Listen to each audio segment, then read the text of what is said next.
aanaa baateetti caasaaleen bilisiginnaa walii isaaniif jumlaan hidhaatti wal guuraa jiraachuun barame. Gabaasa qindaa'eef Jaalaqaafan Fayyeera. Godina Walloo aanaa baatee guutummaa Onichaa keessatti 2025 as sochii waraana bilisummaa Oromoo aanicha keessatti akkaan babal'achuun magaalaaf baadiyyaatti diinaa fi lukeelee diinaa irratti tarkaanfii laaleessaa fudhatee caasaalee sirnichaa diigaa jiraachuu hordofe lukeeleen bilisiginnaa sadarkaa olii hanga gadiitti jiran walii isaaniif wal shakkuun warroonni ergama waraana bilisummaa Oromoo qaban numa keessa jiru maqaa jedhuun kaabinootaaf poolisoota sabaan Oromoo ta'an gariin hojiirraa ari'aa kaan doorsisaa fi hidhaatti darbachaa jiraachuu isaanii odeessi Oromiyaa Naashinaal Miidiyaa dhaqqabee ibseera. Bitootessa 19/2026 sababa gootichi waraana bilisummaa Oromoo magaalaa aanichaa kan ta'e baatee galgala seenuun ergamtoota maafiyaa PP hedduu ishee du'aaf madoon adabeen magaalichatti lukeeleen murnichaa gadda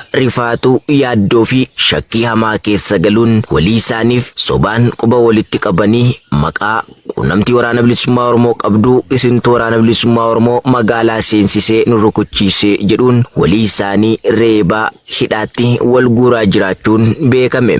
Poolisootaaf kaabinoota akkasumas jaleewwan bilisiginnaa magaalichatti torbee kana keessa hidhaatti darbataman keessa dhalattoonni aanichaa warra Waayyuu kan ta'an muraasni maqaan isaanii argames obbo Ahimad Muhiddiin itti gaafatamaa damee siyaasaa paartii badhaadhinaa aanichaa, obbo Mohammed Said Ogeessaa waajjira milishaa aanichaa, obbo Said Muhaddiin Ogeessaa milishaa aanichaa, Kabir Abduu, Nuruu Muhammad Sayyuwee, Ahimad Abduu fi poolisoota maqaan isaanii ammaaf nun dhaqqabne hedduu barjaa dharaa itti maxxansanii reebaa hidhanii jiraachuun ifoomeera. Gareen badiif ijaarame maqaa nageenya hawaasaa kabachiifnaan uummata Oromoo irratti duula duguggaa sanyii bananii lubbuu lammiilee nagaa badii tokko malee obbaasaa fi qabeenya hawaasaa saamuu fi mancaasuun yakka seeraa fi seenaan isaan gaafachiisu guyyuu dalagaa oolan ergamtoonni Abiy Ahimad dhiigni qulqulloota ilmaan Oromoo yakka malee dhangala'aa jiru waaqaa fi lafatti iyyachuun walii isaanii walitti kaasee wal nyaachisaa jira. Aanaa Muunessaa keessatti murni bilisiginnaa humnaan kaardii filannoo hawaasaaf kennu galgala magaalaa keessaa sochii dhorkuu akkasumas manneen dallaa fi golgaa qabu diiguu fi waltajjii humnaan baasuun qarshii adabaa jiraachuun dhaga'ame. Guutuu gabaasichaaf Jaaljeksaa Sirna. Godina Arsii Bahaa aanaa Muunessaa magaalaa Qarsaa keessatti bitootessa 23 bara 2026 irraa eegaluun murni abbaa irree bilisiginnaa hawaasa afaan qawweetiin dirqamsiisanii gochoowwan adda addaa irratti raawwataa kan jiran ta'uu jiraattonni magaalichaa irraata biyyoolessa Oromiyaatti himan.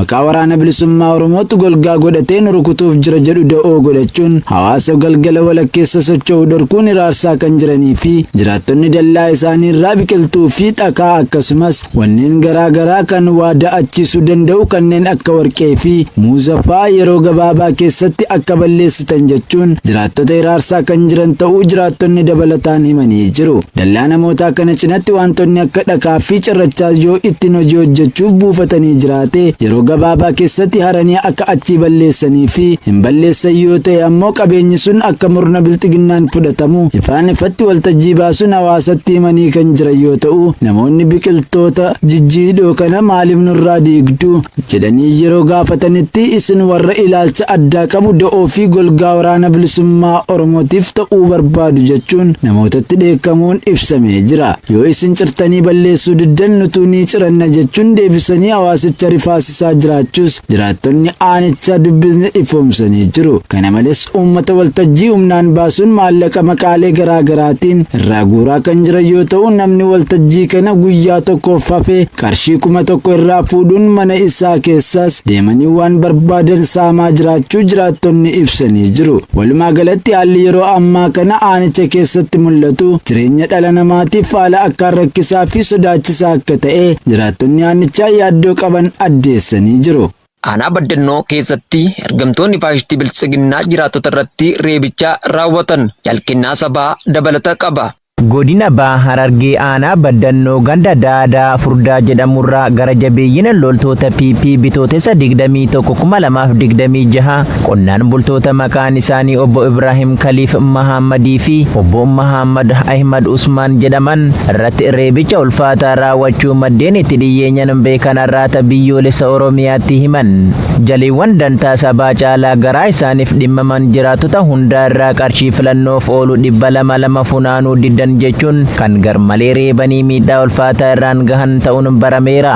Qonnaan bultoonni kunneen yeroo ammaa kana miidhaa qaamaa ulfaataa reebichaan irra gaheen hospitaala baddannoo keessatti yaalarra kan jiranii fi du'aaf jireenya gidduutti kan argaman ta'uun ibsameera. Aanicha guutummaa keessatti lukkeeleen sirnichaa ajaja qaama isaanii olii irraa fudhatanii osoo miidhaa fi faayidaa isaa adda hin baasin hawaasatti gadi buusuun namoota hawaasa miidhuu irraa ofii miidhamuu filatan maqaa fedhanitti moggaasuun saamuu irraa eegalee hanga ajjeesutti hiraarsaa raawwatan hammeessanii jiru.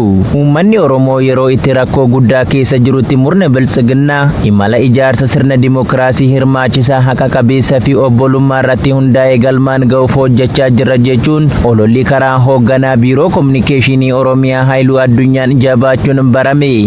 Uummanni Oromoo yeroo itti rakkoo guddaa keessa jirutti murni biltsiginnaa imala ijaarsa sirna dimokiraasii hirmaachisaa haqa qabeessaa fi obbolummaa irratti hundaa'e galmaan ga'uuf hojjechaa jirra jechuun ololli karaa hoogganaa biiroo kominikeeshinii Oromiyaa Haayiluu Addunyaa jabaachuun barame. Yaalsabaafan waa gaarii waan qindeeffate qaba. Yeroo uummanni Oromiyaa keessatti doorsisa hidhaa seeraan alaa saamicha ajjeechaa qaatii fi rakkoo nageenyaa garaa keessa jirutti murni biltsiginnaa ammoo ijaarsa sirna dimokiraasii hirmaachisaa fi haqa qabeessa diriirsuuf hojjechaa jirra jechuun rakkoo uummataa dhoksuuf guyyuu olola oofaa jira. Maddi odeeffannoo hawaasa keessaa argamu akka mul'isutti keessattuu yeroo filannoo waliin wal qabatee lammiileen hedduun yaada isaanii bilisaan ibsachuu irratti sodaa fi dhiibbaan akka isaan mudatu himaa jiru. Rakkooleen kunneenis haala qabatamaa jireenya uummataa irratti dhiibbaa guddaa uumaa jira. Hoogganaan biiroo kominikeeshinii Oromiyaa obbo Haayiluu Addunyaa garuu akka jedhetti biltsiginnaan naannichaa ijaarsa sirna dimokiraasii jabaa hirmaachisaa fi haqa qabeessa diriirsuuf hojii bal'aa hojjechaa jira. Ijaarsi kunis dhimma siyaasaa qofa osoo hin taane hawaas diinagdee biyyattii cimsuuf murteessaadha. Haa ta'u malee qabatamaan lafarraa rakkoo bal'aan waraana murna biltsiginnaan labsamee jiruun uummanni gidiraa hammaataa keessa jira. Dabalataanis hooggantuun biiroo dhimma dubartootaa fi daa'immanii Oromiyaa aadde Maabiraat Baacaa dimokiraasiin sirna siyaasaa uummataan murtaa'u ta'uu himuun sagaleen lammiilee hundaa qixa akka ta'ee fi hirmaannaan dubartootaa cimuun sirna dimokiraasii dhugaa ijaaruuf gargaara jechuun afaan murna biltsiginnaa taatee dubbattus garuu guutuu Oromiyaa keessatti awwan loltoota sirna biltsiginnaan bobbaasee jiruun gudeedamaa ajjeefamaa fi ba'anii nagaan galuuf wabii dhabanii jiraachuun kanaalamu miti. Akka waliigalaatti yaadonni murna biltsiginnaa irraa dhiyaatan kunneen haala dhugaa hawaasni keessa jiru waliin wal kan hin simne ta'uu yaadni uummataa fi haalli qabatamaan isaan keessa jiran ni mul'isa. Aanaa Roobee Didaa keessatti waraanni Impaayera Itoophiyaa maqaa waraana bilisummaa Oromoof dhiyeessii taasiftu jedhuun maanguddoota lama haala suukanneessaan ajjeesuun dhaga'ame. Jaal amansiis kaayyoo dabalata qaba. Godina Arsii Bahaa aanaa Roobee Didaa keessatti waraanni murna maafiyaa PP bitootessa 25,2026 yakka tokko malee maqaa waraana bilisummaa Oromoof dhiyeessitu jedhuun maanguddoota buleeyyii lama kanneen maqaan isaanii Hussein Kaddaa fi Xaayiroo Hussein jedhaman haala suukanneessaa ta'een ajjeesanii gatu jiraattonni bakkichaa arraata biyyoolessa Oromiyaatti himan. Akka jiraattonni jedhanitti maanguddoon Hussein Kaddaa jedhamu ganda baadiyyaa ammaaf maqaan nungeen irraa gara magaalaa deemuun hiriyaa isaa maanguddoo Xaayiroo Huseenii fi saamunaa bituun gara manaa yoo deebi'u waraanni kunneen daandii gubbaatti qabuun saamunaa eenyuuf geessita yoo jedhaniin maanguddoon kunis akkuma lafa jirtu akka obbo Xaayiroo bitee deemaa jiru itti hima. Yoo kana amanuu dadhabuun bilbilanii obbo Xaayiroo akka waaman himuun erga maanguddoon kun dhiyaate kan isaa ta'uu mirkaneessaniin booda ni kijibduu waboof dhiyeessaa jirtu jechuun gara jabeeyyiin kunneen ajjeesanii gatu dubbatu. Naatoo namummaa murna kanarraa godaaneera kan jedhan jiraattonni guddaan keenya salphatee namummaan rakkasee jira qeen keenya bakka gaddaa fi wawwaannaa ta'ee jira jechuun dabni murna kanaan waggoota torban darban keessa nurra gahaa jiru waan laayyoo miti jechuun miira gaddaan guutameen himanii jiru. Yakkamtoota isaa uummatatti bobbaasuun yakka tokko malee yakkamaa taasisanii gara jabinaan akka ajjeesan kan gochaa jiru Abiy Ahimad uummata Oromoo lafarraa balleessuuf hojii isaa idilee godhatee jiraachuun haqa hin haalamneedha.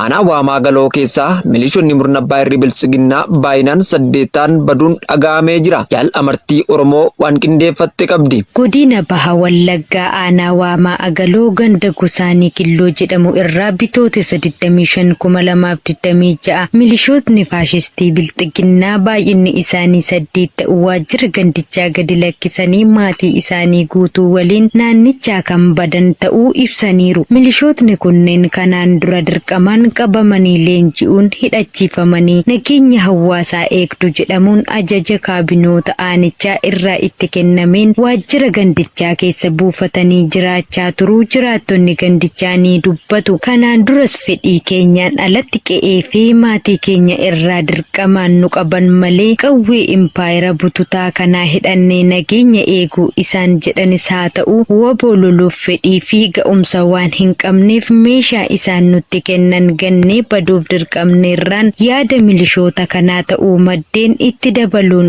arraata biyyoolessa Oromiyaaf addeessanii jiru. Tarsimoo murni biltsiginnaa maqaa guddinaa fi imaammata magaalomsuu aaraa jedhuun uummata buqqisaa jirutti Shimallis Abdiisaa haqa qabeessummaadha jechuun kijibaa dubbate. Gabaasa qindaa'eef Jaalbooree Addunyaa. Murni rakkoo sabaatti qoosuu aadaa godhatee jiru biltsiginnaan dura bu'ummaa Shimallis Abdiisaan miidiyaa kijibaa isaanii OBN irraan tarsimoo fi imaammattoota magaalomsuu aaraa biltsiginnaan boca rakkoolee seenaa loogii magaalaa cabsanii fi qabeessummaa hawaas dinagdee kan mirkaneessudha jechuun tuffii saba bal'aaf qaban osoo uummanni rakkoo guddaa keessa jiru miidiyaatti ba'ee dubbataa jira. Saamichi baroota bulchiinsa sirna EPRDF caalmaatti yeroo jabaatee jirutti Shimallis Abdiisaa magaalonni barootaaf saamtota baadiyyaa harka turan. Adeemsi kun hariiroo magaalaa fi baadiyyaa madaalli hin eegne haqa maleessa darbees aalalachuu walqabataniin conqolaan jedhee dubbatus uummanni Oromoo maqaa ijaarsa koriidariin beenyaa malee qe'ee fi qabeenya isaa irraa buqqifame moggaatti darbee jira. Tarsimoo murni biltsiginnaa fooyyaadha jedhee dubbatus daranuu uummanni Oromoo harka namaa akka ilaalan taasisu jireenya itti hadheessuu mana maleessa taasisu daa'imman maatii harkatti akka beelan taasisuun kan hafe badhaadhinaa fi miidhaginni isaan dubbatan miidiyaa gubbaa qofa jira. Tajaajila bu'uuraa murni biltsiginnaa uummataaf guutee jira jedhee dubbatus dhugaa irraa fagoodha kan jiran jiraattonni magaalaa Finfinnee dabalatee hanqinni ibsaa daandii fi bishaan dhugaatii gaadhabuun uummanni gadadoo jireenyaa waliin wal'aansoo walqabaa jiraatu. Uumamni magaalota keenyaa kaapitaalli humna nama baratee fi teeknooloojiin bifa of dandeen magaalota keessatti haalaan jira jedhanii dubbatanis qabatamaan lafarratti argamu humni nama baratee ilaalcha siyaasaan hidhamu ajjeefamuu fi biyyarraa ari'atamuun bulchiinsa wallaaltotaa jalatti impaayerri Itoophiyaa kuftee jirti. Aanaa Dirreen Cinnii fi Jibaat keessatti jaleewwan biltsiginnaa hawaasa saamuu ammeessan dabalata isaaf jaalfalmataa lammi. Maqaa kaffaltii gosa adda addaatiin saamicha raawwatanii daantaa dhuunfaa isaanii fi galii impaayeratii guddisuuf kan namaan ergamtoonni faashistii biltsiginnaa godina lixa shaggar aanaa Dirreen Cinnii gandoota akka Buyyamaa Roggee, Buyyamaa Dabbalee fi Buyyamaa Dalfoo jedhaman keessatti bitootessa 23/2026 irraa eegalanii maqaa nyaata milishaa ittiin qopheessina jedhuun nama tokkorraa midhaan nyaataa kiloogiraama 20 fi qarshii 2,500 saamaa jiraachuu maddeen irraa biyyoolessa Oromiyaatti himaniiru. Kana malees godinuma kana aanaa Jibaat gandoota akka Mooluu Faallee, Kuttaa'ee fi Ajoobilii jedhaman keessatti gaafuma bitootessa 23/2026 irraa eegalanii sababuma nyaata milishaa ittiin qopheessina jedhuun haaluma wal fakkaatuun nama tokkorraa qarshii 2,500 fi midhaan kiloogiraama 20 guuraa kan jiran ta'uu maddeen itti dabaluun eeranii jiru. Akka maddeen himanitti lukkeeleen sirnichaa kunneen namni qarshii jedhamee fi midhaan callaa dhiyeessuu dide ammoo xaa'oo ittiin oomisha isaa oomishatuun argatu jechuun doorsanii saamaa jiraachuu dubbatu. Faayidaan dhuunfaa isaanii gaafa itti irratu ergamtoonni biltsiginnaa kutaalee Oromiyaa cufa keessaa hawaasa ofiifuu rakkoo qaala'insa jireenyaatiin waadamee harkaa gara afaaniitti waan nyaatee biluu dhabee rakkatu guyyaa guyyaan maqaa gosa kaffaltii adda addaa fi nagahee tokko hin qabne da'oo godhatanii ittiin saamicha hawaasa irratti raawwatan ammeessuun ni beekama. Oduu biyya alaa irraa arganneen ammoo Hizbollaan sa'aatii 24 darban keessatti haleellaa 90 ol bakkeewwan Israa'el irratti xiyyeeffattee banuu ibse.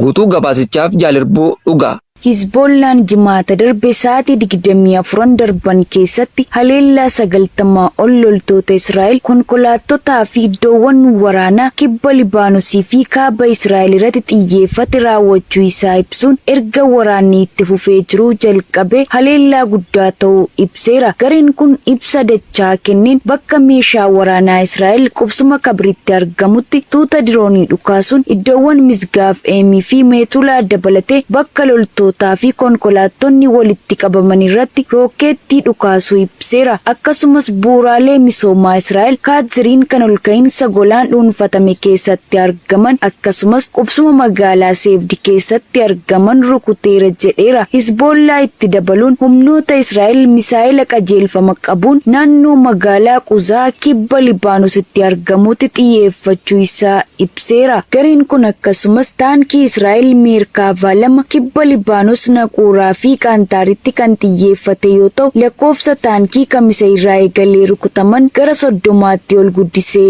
jedheera. Waraanni Israa'el kamisa galgala akka jedhetti lola kibba Libaanos keessatti geggeeffamaa jiruun loltoonni 2 ajjeefamuu fi qondaaltota 2 dabalatee namoonni 4 madaaniiru. Israa'el erga bitootessa 2 Hizbollaan daangaa qaxxaamuree haleellaa raawwateen booda haleellaa qilleensaatiin Libaanos rukutuun kibba Libaanos keessatti haleellaa lafaa jalqabdeetti. Aangawoonni Libaanos ergasii haleellaa Israa'el raawwateen yoo xiqqaate namoonni 1,116 3,229 ammoo madaa'uu himaniiru. Hammanni kun kan dhufe yeroo haleellaa Ameerikaa fi Israa'el waliin ta'uun Iraan irratti raawwatanitti yoo ta'u gurraandhala 28 irraa eegalee namoota 1,340 ol ajjeeseera. Iraan haleellaa diroonii fi misaa'ilaa Israa'elii fi buufataalee Ameerikaa biyyoota galoo galaanaa irratti xiyyeeffachuun haaloo baateetti.